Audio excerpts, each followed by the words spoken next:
Las Escrituras nos presentan a nosotros doctrinas maravillosas, doctrinas increíbles, como la doctrina que hemos estado hablando de la soberanía de Dios. Es una doctrina increíble.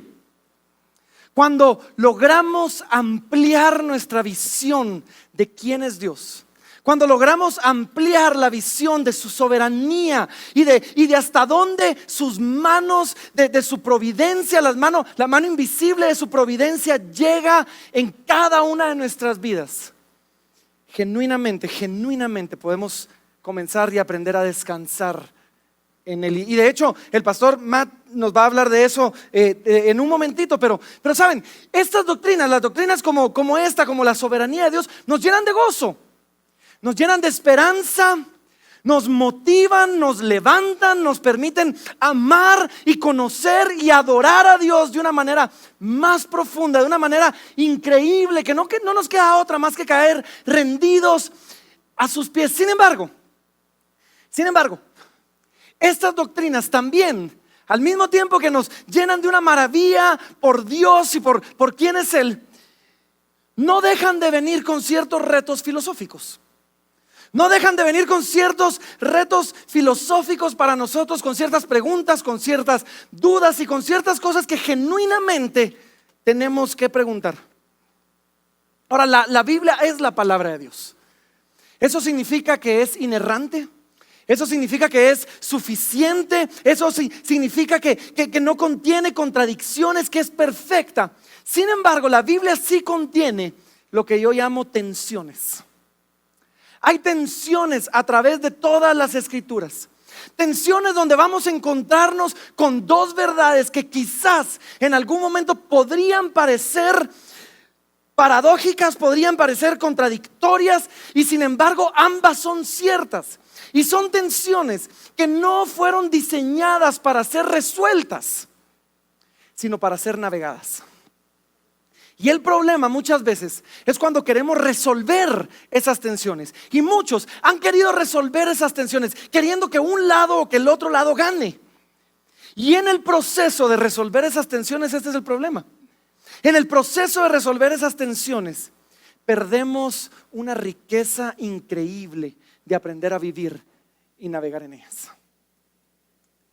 Y hay muchas tensiones que giran alrededor de un tema como la soberanía de Dios. Justin hoy nos habló un poquito de eso, pero déjenme solo repetir algunas.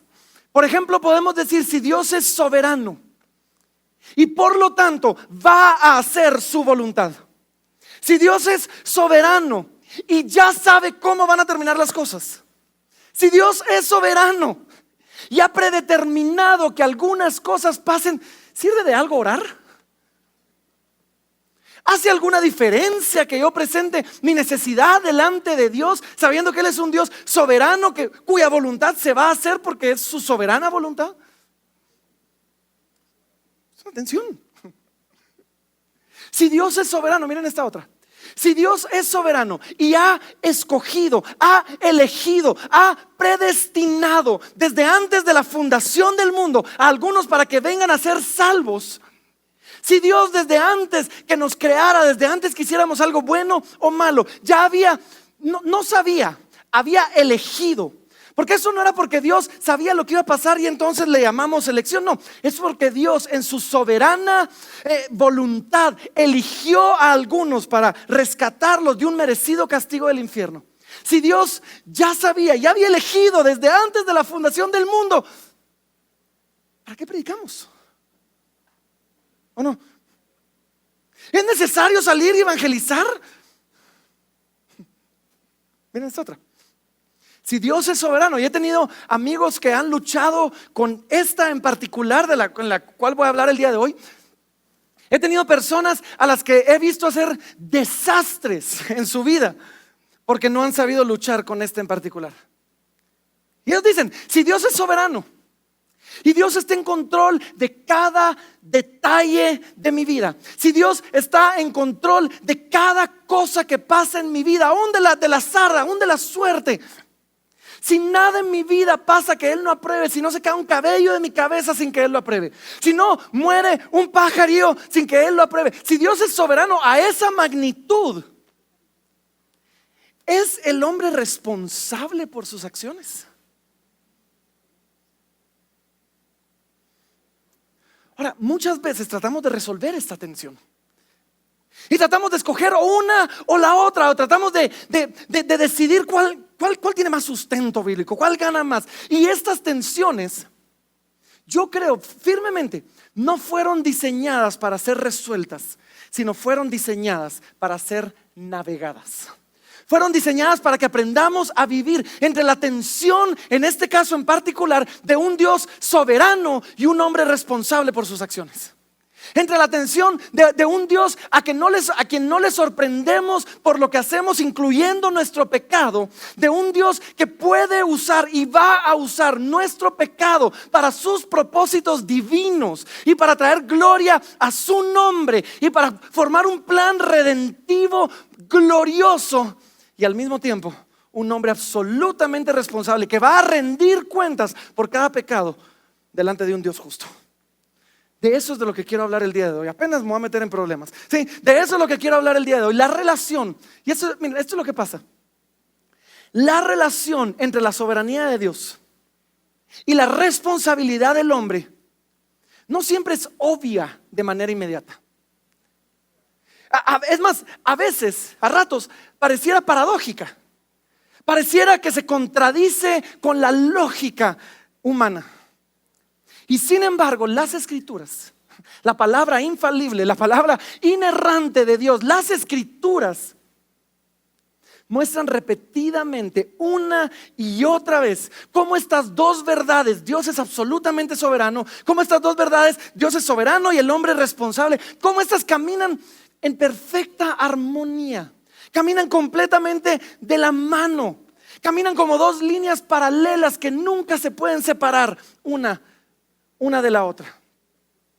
Y el primer paso que debemos dar nosotros como creyentes para poder comenzar a entender la manera de vivir en medio de esta tensión es simplemente reconocer, es simplemente aceptar que la soberanía de Dios y la responsabilidad del ser humano no son mutuamente excluyentes.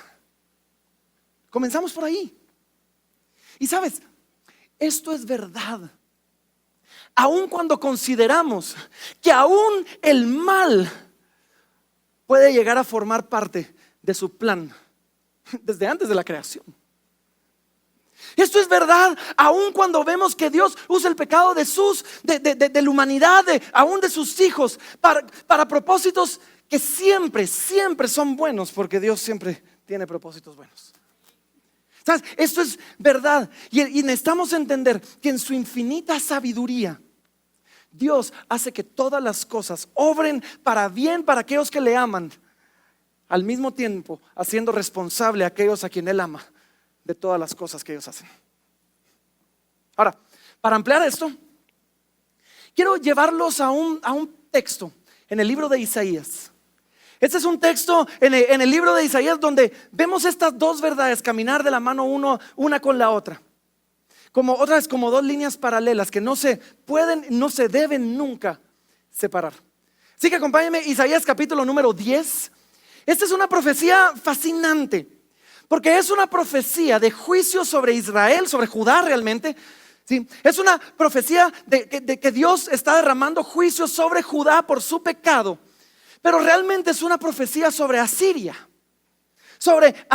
como el instrumento de Dios para derramar su juicio y su ira sobre Judá. Entonces, acompáñenme, vamos a leerlo.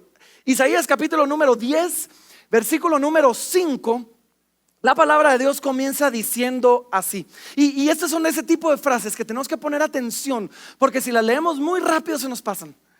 Y miren, dice: oh Asiria, vara y báculo de mi furor, en su mano he puesto mi ira. Paremos aquí un momentito, porque si verdaderamente leemos esto bien, esto pareciera no tener sentido. En un momentito, ¿sí?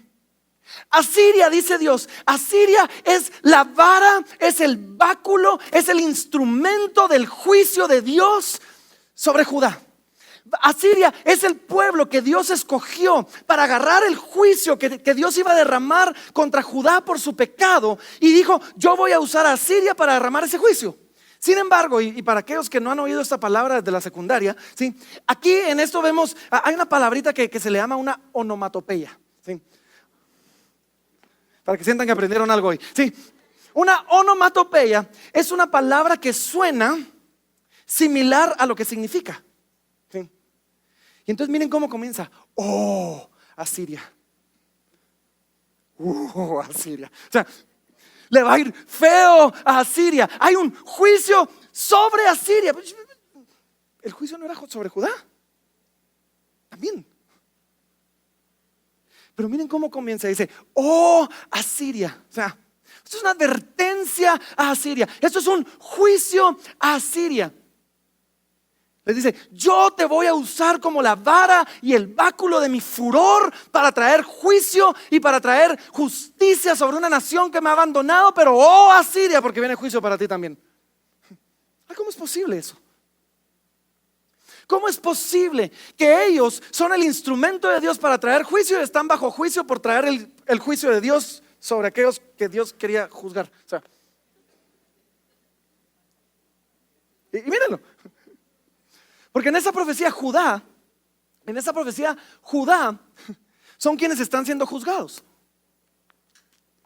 Y miren el versículo número 6, dice así: dice: le mandaré contra una nación pérfida, perdida, pecadora, idólatra. Le mandaré contra una nación que se ha apartado de Dios. Sobre el pueblo de mi ira le enviaré, para que quite despojos y arrebate presa, y lo ponga para ser hollado como lodo de las calles. Miren esto. Dios dice: voy a agarrar a Asiria y lo voy a levantar como la vara de mi furor para traer juicio sobre una nación perdida. Y en ese juicio Asiria va a agarrar a Judá, ¿sí? Y va a quitar despojos y va a arrebatar presa y lo va a poner para ser hollado como lodo de las calles. Entonces Dios va a juzgar a Judá y recluta a Asiria. Dios va a traer juicio sobre este pueblo que se había apartado de él, y para lo cual él recluta. Y aquí es donde vemos la soberanía de Dios. Él es soberano sobre las naciones y sobre sus reyes. Él recluta a Asiria como un instrumento para traer juicio sobre ellos. Ahora, esto es un decreto divino. Esto es un reclutamiento divino. Dios está levantando a Asiria para hacer esto. O sea, no solo el juicio que Dios trae sobre esta nación pecadora es un decreto divino, el instrumento que Dios escoge para traer ese juicio es un decreto divino. Y miren lo que pasa, versículo 7 dice. Entonces, solo quiero que asegurémonos que estamos viendo el panorama. Judá peca, Dios trae juicio, recluta a Asiria para traer juicio. Sin embargo, la profecía comienza con una advertencia: oh, Asiria. Y aquí es donde comenzamos ahorita en el versículo 7 a ver esta tensión, y donde vamos a comenzar a ver que esta tensión muestra su cara. Porque aunque Asiria es el instrumento de juicio de parte de Dios, Asiria no tiene idea que está sirviendo a Dios. Y miren lo que dice versículo 7: aunque él no lo pensaría así, no lo pensará así, ni su corazón lo imaginará de esa manera, sino que su pensamiento será desarraigar y cortar naciones no pocas. El deseo de Asiria nunca fue servir a Dios. El deseo de Asiria nunca fue decir: Señor, aquí estamos, lo que tú ordenes, ahí vamos a traer juicio. El deseo de Asiria fue: yo voy a conquistar una nación más y la voy a sumar a la lista de naciones que hemos conquistado, y en el proceso nos vamos a hacer ricos y vamos a matar al que se nos oponga, y vamos a matar a hombres, mujeres, niños, vamos a tomar esclavos, vamos a ganar oro y nos vamos a hacer ricos. Y por eso, ¿dónde está Judá? Vamos a ir a perseguir a Judá. Eso es lo que Asiria está diciendo. Entonces Dios se levanta y dice: oh, Asiria, tu propósito nunca fue servirme. Tu propósito era desarraigar, tu propósito era cortar naciones, tu propósito era egoísta, tu propósito era enriquecerte. Para Siria, Judá no era una misión a la que Dios los había llamado. Para Asiria, Judá era otra nación más. Y lo vemos en el versículo 8. Dice, porque él dice, mis príncipes no son todos reyes. No es Calno como Carquemis, Amad como Arfad y Samaria como Damasco. Como halló mi mano los reinos de los ídolos, siendo sus imágenes más que las de Jerusalén y de Samaria, como hice a Samaria y a sus ídolos, ¿no haré también hacia Jerusalén y a sus ídolos? O sea, Asiria dice, Judá, Jerusalén, es una nación más. Ya conquisté a Calmo, ya conquisté a Carquemis, ya conquisté a Amad, ya conquisté a Argad, a Samaria, a Damasco. Ahora me toca Israel. Ahora me toca Judá, ahora me toca Jerusalén. ¿Y saben qué? Los ídolos de estas naciones eran más grandes y más poderosos. Israel ni ídolos tiene. Entonces se levantan ellos. Y vemos aquí a una Siria confiada. Vemos aquí a una Siria orgullosa. Vemos aquí a una Asiria arrogante, haciendo de menos a su enemigo, diciendo, he conquistado peores. Vemos a una Siria creyendo que lo que estaba haciendo era su soberana voluntad, que estaban actuando independientes de Dios, sin tener idea alguna que eran parte de un plan divino donde Dios los estaba usando para llevar a cabo su soberana voluntad. Y entonces, ¿qué es lo que pasa? Y esa es la pregunta del millón. La pregunta del millón es esto: ¿será que el ser instrumento de la ira de Dios me exonera de mi propio pecado en el proceso en que llevo la ira de Dios? ¿Será que porque estoy siendo usado por Dios, pero lo hago arrogantemente y pecaminosamente, y voy a matar y violar y destruir y hacer todo esto, será que solo porque fue Dios el que me reclutó, estoy exento de la responsabilidad de mi propio pecado? Mira el versículo número 12. Dice así: porque Dios trae juicio sobre Judá, recluta a Siria y dice, pero ahora, dice, cuando ellos terminen de hacer lo que yo los llamé a hacer, porque lo van a hacer pecaminosamente, porque lo van a hacer arrogantemente, porque lo van a hacer de una manera orgullosa, después me voy a encargar de traer juicio sobre ellos. Y miren lo que dice, versículo 12, dice, pero acontecerá que después que el Señor haya acabado toda su obra en el monte de Sión y en Jerusalén,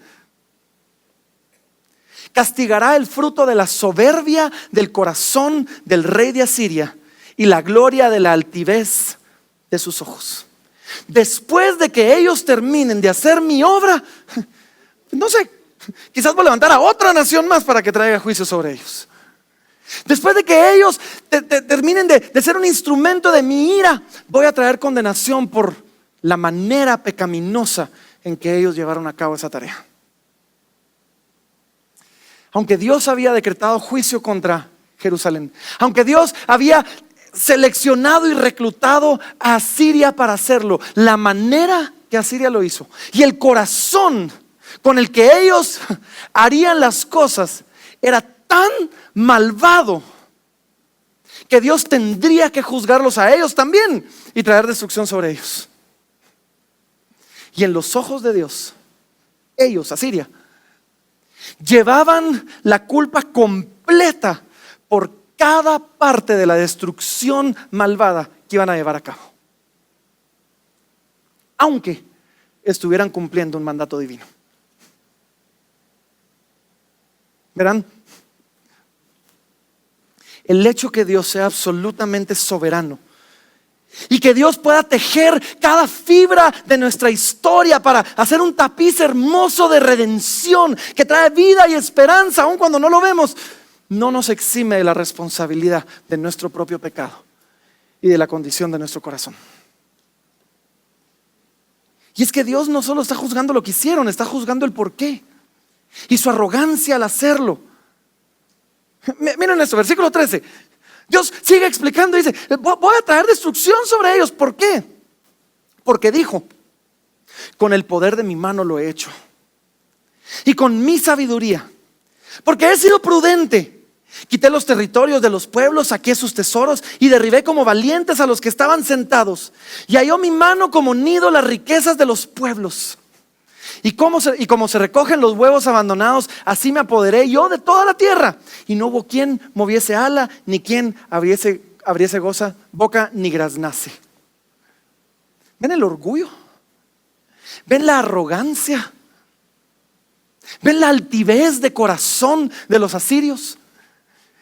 Diciendo: con el poder de mi mano lo he hecho, porque yo soy lo máximo, porque no hay nadie que se levante contra mí. El mundo entero voy a conquistar porque somos los más. Y dice Dios: eso es un instrumento en mis manos.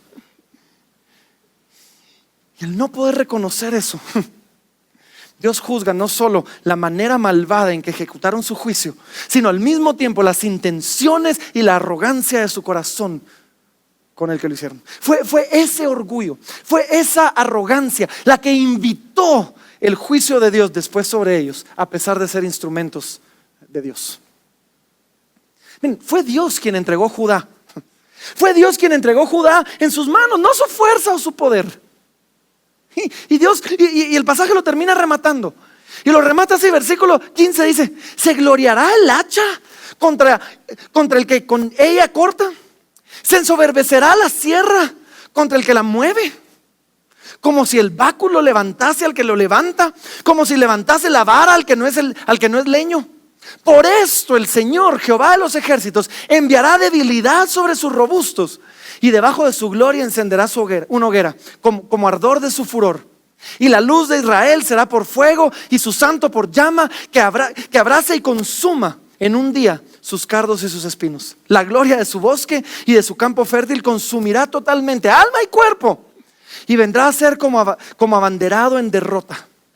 Y los árboles que queden en su bosque serán en número que un niño los pueda contar.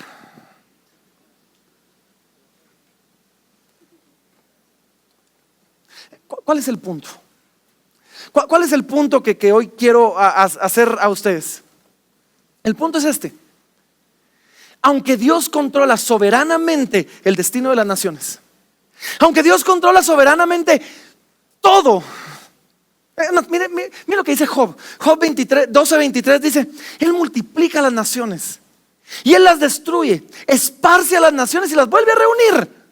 O sea, Dios controla soberanamente el destino de cada nación sobre la tierra. Él pone reyes, Él quita reyes, Él levanta naciones y les da poder, Él destruye naciones y les quita poder, Él las esparce, las vuelve a reunir. Aunque Dios controla soberanamente todo lo que pasa en el mundo y el destino de las naciones, eso no quita ni una jota de responsabilidad del pecado de aquellos que hacen maldad en el proceso. Ni una jota. Es que esto es lo que pasa. Los que pecan no pecan porque fueron obligados por Dios. Los que pecan porque sus corazones están corrompidos. Los que pecan porque aman más las tinieblas que la luz, aman más la carne y han amado muchas cosas más que la gloria del Señor. Por eso pecamos. Ninguno de nosotros se levanta el día de hoy: voy a hacer no sé qué, es malo, pero es para la gloria de Dios. No hacemos eso.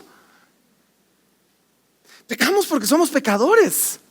Pecamos porque nuestro corazón ama al mundo más que a Dios. Pecamos porque no hemos crucificado los deseos de la carne. Y por eso, por esta razón, Dios trae un juicio justo sobre cada pecado que cometamos, sobre las motivaciones con las que hacemos lo que hacemos, y por nuestra falta de disposición de glorificar a Dios por lo que pasa en nuestra vida. Ahora, yo sé, esto causa dudas, esto causa conflictos, esto a veces nos deja pensando, pero ¿saben qué es lo que me impresiona del texto? Y creo que es algo que cuando logramos hacer nos ayuda a entrar en paz. Isaías ni siquiera pretende darnos una explicación de lo que pareciera una paradoja. La ira de Dios contra Asiria era justa, era apropiada, era razonable. Isaías ni siquiera pretende explicarnos cómo estas dos cosas funcionan. Y es que esto es lo que pasa. Y déjenme leer una cita de John MacArthur. John MacArthur dijo, en algún momento dijo, la Biblia simplemente no está preocupada con reconciliar el juicio divino con cualquier suposición humana sobre la justicia. Las escrituras simplemente explican lo que Dios hizo. Y nosotros, y pongan atención que esto es importante, y nosotros, y si podemos llevarnos algo de esta conferencia, llevémonos esto. Y nosotros debemos entender que es justo porque Él lo hizo. Que es justo porque Él lo hizo. Saben, vemos esta tensión una y otra vez en las escrituras. Vemos esta tensión una y otra vez en las páginas de las escrituras. Pensemos en José. La palabra de Dios nos dice que sus hermanos lo vendieron, le aborrecieron, le tuvieron envidia, lo maltrataron, lo quisieron matar y terminaron entregándolo como esclavo. Sin embargo, en Génesis 45:5 nos dice que Dios lo hizo. En Génesis 50:20 nos dice que Dios los usó, que fue una obra de Dios y que a través del pecado de ellos iba a traer salvación a toda una nación. Y sin embargo, vemos el libro de Génesis terminar con hermanos que les temblaban las rodillas, presentándose delante de su hermano diciendo: mi padre murió, ahora este nos va a hacer pagar por nuestra maldad. Sí, lo que hicimos salvó a nuestra nación, pero fue incorrecto. Y ellos sabían que lo que habían hecho era incorrecto. Y ellos tenían miedo correctamente de ser juzgados por sus pecados. Porque aunque Dios soberanamente lo determinó para traer salvación a una nación, ellos no estaban pensando en que si yo vendo a mi hermano, quizás Dios lo use para salvar a la nación. Entonces un favor te estoy haciendo, José. No estaban pensando en eso. No había más que envidia, no había más que amargura en su corazón. Y por eso ellos sabían que quizás iban a ser condenados. Gloria a Dios por un José que entendía la soberanía de Dios y que vivía la misericordia de Dios. Pero miren esta otra. Vemos en el libro de Éxodo y nos dice una frase que me sigue costando a veces leer. Y Dios endureció el corazón de Faraón. Y Dios endureció el corazón de Faraón con el propósito de mostrar su poder en Faraón, y después trajo juicio a una nación entera porque el corazón de Faraón había sido endurecido.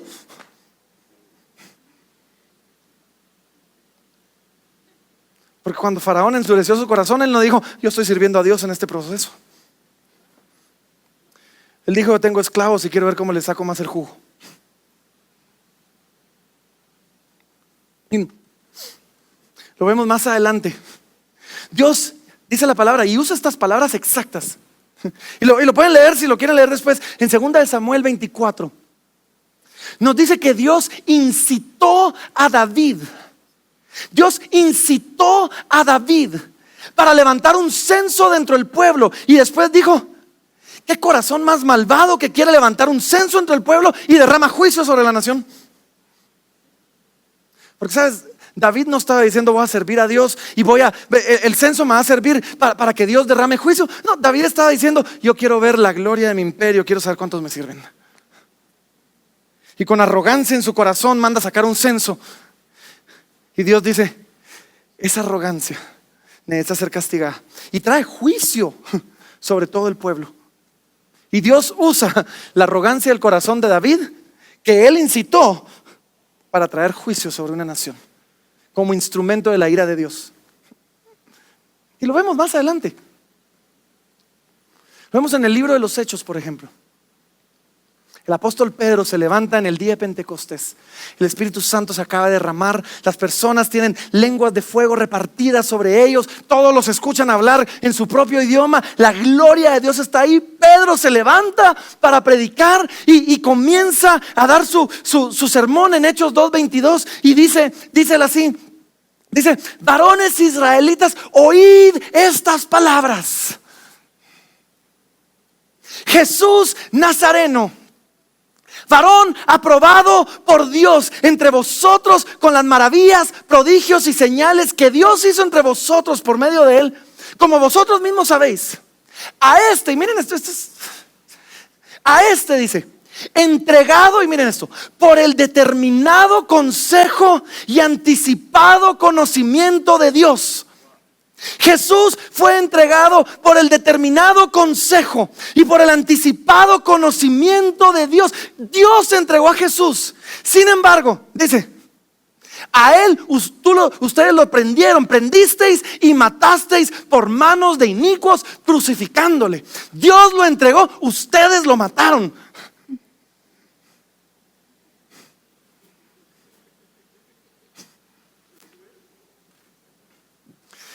Pedro está diciendo, lo que pasó con Jesús, lo que pasó con Jesús fue determinado por el consejo de Dios. Pero lo que pasó con Jesús lo hicieron ustedes.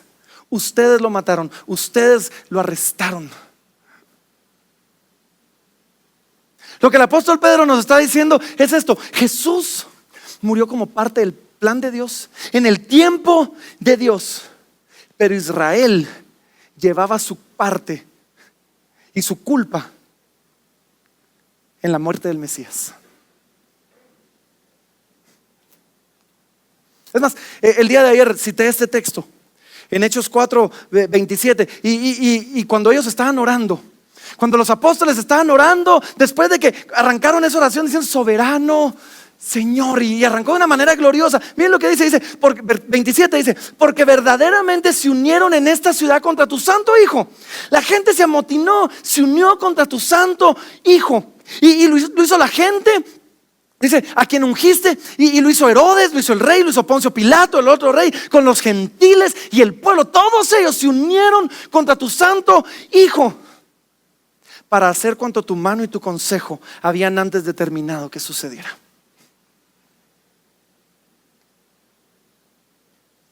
Dios es absolutamente soberano.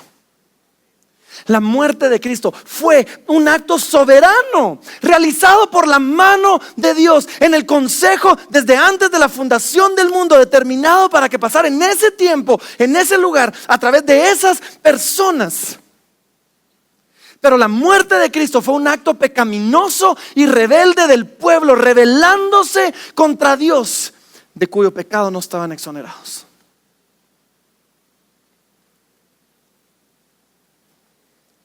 Vemos estas verdades contrastadas entre la soberanía de Dios y la responsabilidad del hombre, repetidamente una y otra vez a través de las Escrituras.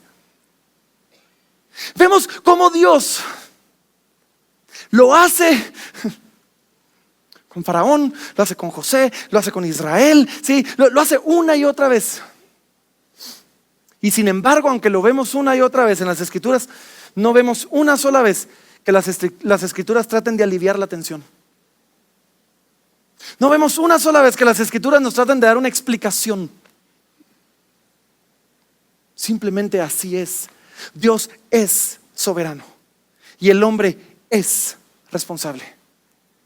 Dios gobierna soberanamente, aún a través del pecado y la maldad de los hombres, de la cual ellos son absolutamente responsables. No hay explicación inspirada que detalle esto que parecía ser complejo. Y ojo, cuidado con tratar de conformar los decretos divinos a nuestro propio entendimiento de justicia. No es nuestro trabajo hacer que Dios se sujete a nuestros estándares. No es nuestro trabajo poner a Dios en el banquillo del juicio. Él es el estándar de lo que es la verdadera justicia. Y lo que Él hace es justo por el simple hecho que Él lo hizo. ¿Están conmigo o no? ¿Qué hacemos con esto? ¿Qué hacemos con esto? ¿Qué hacemos con esta verdad para nuestra propia vida? El apóstol Pedro, cuando estaba a punto de morir, ya era un hombre anciano, estaba a punto de morir. El apóstol Pedro toma papel y lápiz y comienza a escribir una carta a los creyentes. Solo le conocemos como la segunda carta de Pedro. Y en la segunda carta de Pedro comienza esta carta revelando esta tensión nuevamente, pero quizás dándonos un poquito más prácticamente algo que nosotros debemos hacer para nosotros. Y miren cómo comienza. Segunda de Pedro, capítulo número 1. Me voy a brincar la salutación y vamos a ir al versículo número 3. Dice así. Y miren qué lindo dice: como todas las cosas que pertenecen a la vida y a la piedad nos han sido dadas por su divino poder, mediante el conocimiento de aquel que nos llamó por su gloria y excelencia, por medio de las cuales nos ha dado preciosas y grandísimas promesas, para que por ellas llegases a ser participantes de la naturaleza divina, habiendo huido de la corrupción que hay en el mundo a causa de las concupiscencias. Miren qué lindo cómo comienza esto. Porque comienza primeramente diciéndonos: todo lo que tú tienes te ha sido dado. Todo lo que tú tienes que pertenece a la vida y a la piedad, todo lo que hay en tu vida te ha sido dado por su divino poder. No es algo que has ganado, no es algo por lo que te esforzaste, es algo dado por la gracia de Dios. Todo lo que tenemos no lo merecemos. Él nos llamó por su gloria, por su excelencia. Nos decía aquí, nos dio preciosas y grandísimas promesas. Todo esto lo hizo mediante el conocimiento de Él, de aquel que nos llamó por su gloria y excelencia. Y por medio de su conocimiento y de su llamado y de su gloria y de su excelencia, dice, por ello vamos a poder ser partícipes de la naturaleza divina. Yo no sé dónde está pintado tan linda la soberanía de Dios como en esto. Dice, Él te llamó por su conocimiento y todo lo que tienes Él te lo dio.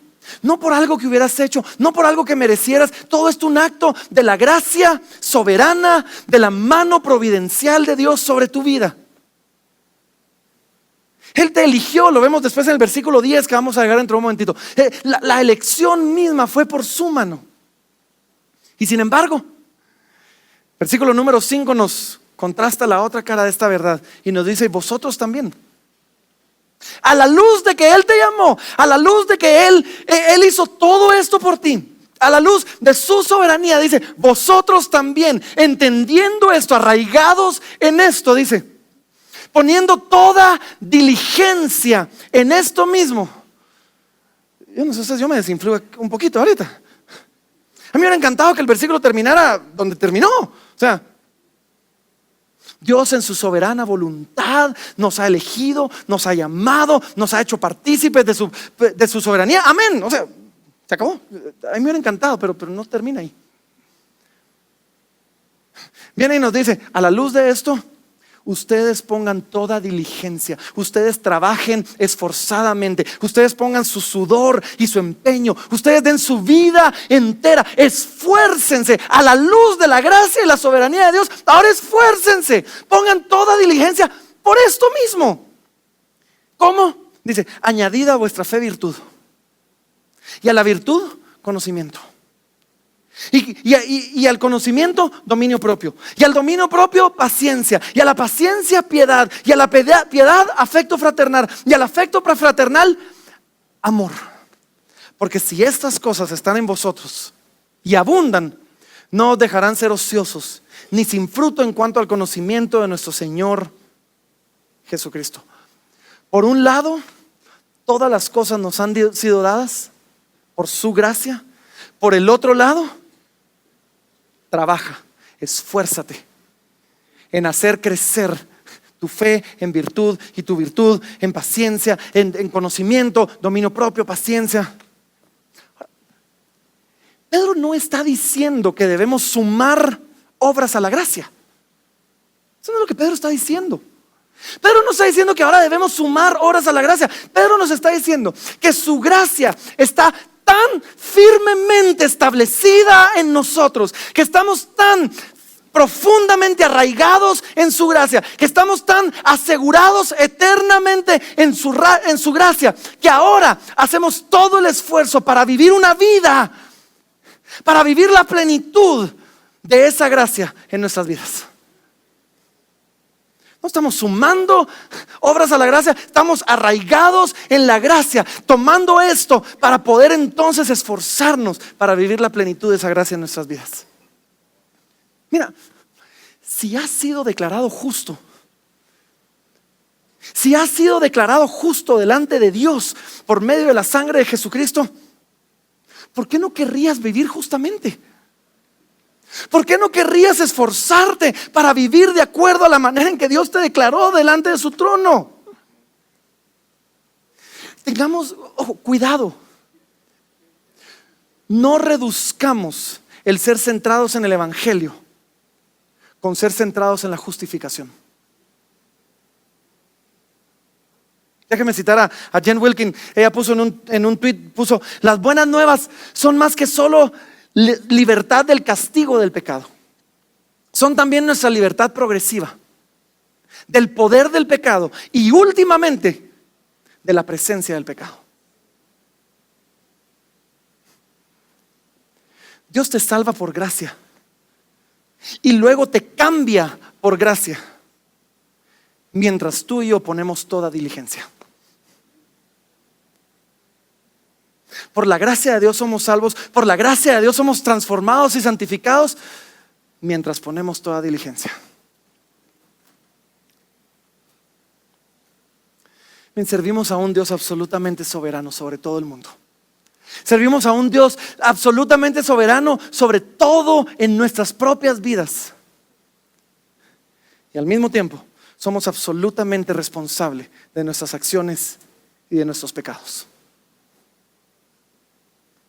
Por favor, no usen la soberanía de Dios para tratar de escudarnos y excusar nuestro pecado. Sí, es cierto, Dios no está sorprendido por tu pecado. Y sí, es cierto, Dios usa tu pecado para sus propósitos, para la gloria de su nombre.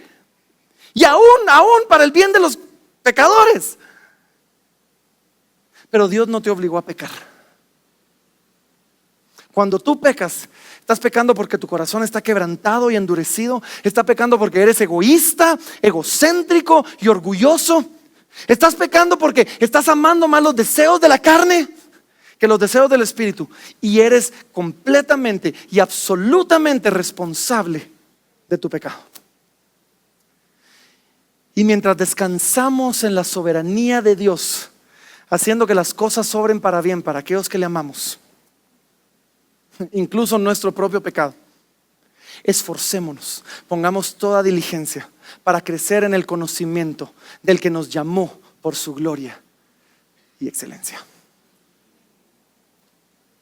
Miren cómo termina el apóstol Pedro esta sección. Nos dice, versículo 9: pero el que no tiene estas cosas tiene la vista muy corta. El que no tiene un entendimiento completo de la teología y la soberanía de Dios, y al mismo tiempo tiene un entendimiento completo de la teología y de la responsabilidad del hombre. El que no tiene estas cosas tiene la vista muy corta, es ciego, habiendo olvidado la purificación de sus antiguos pecados. ¿Qué hacemos tú y yo? Añadamos a nuestra fe virtud, y añadamos a la virtud conocimiento, y añadamos al conocimiento dominio propio, y a nuestro dominio propio paciencia, y a la paciencia amor fraternal, y al amor fraternal amor. Porque haciéndolo,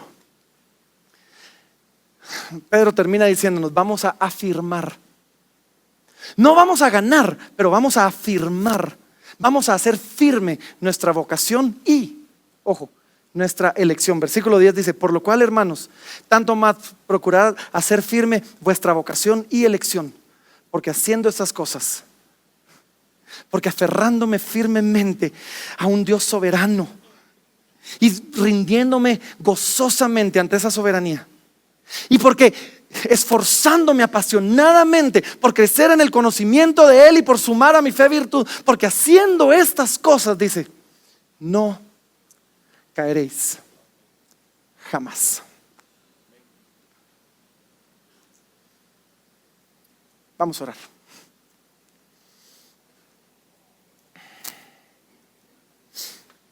Padre, mi Dios, gracias, gracias, gracias, Señor, por tu palabra, que nos reta, nos desafía Estira nuestra mente, nuestra lógica, nuestro entendimiento y eventualmente nos trae de rodillas, no solo en sumisión, sino con gozo, rindiéndonos ante un Dios soberano. Gracias, Señor, porque tú eres un Dios justo que nos hace responsables de nuestra justicia, pero gracias también que en Cristo tienes misericordia por nuestros pecados que cometimos pecaminosamente en contra tuya. Señor, hoy yo te pido que nos ayudes no a resolver esta tensión, no a escoger una o la otra. Hoy yo te pido que nos ayudes a vivir en esta tensión, a navegar esta tensión y a no soltarnos de la mano de ninguna de estas verdades. Y que nuestra vida en el proceso, Señor, que uses cada obra, cada acción, cada cosa en nuestra vida, aún cada pecado para la gloria de tu nombre. Y que nos concedas la gracia del arrepentimiento por aquellos pecados que cometemos pecaminosamente. Te amamos, Padre, lo hacemos en el nombre de Jesús. Amén.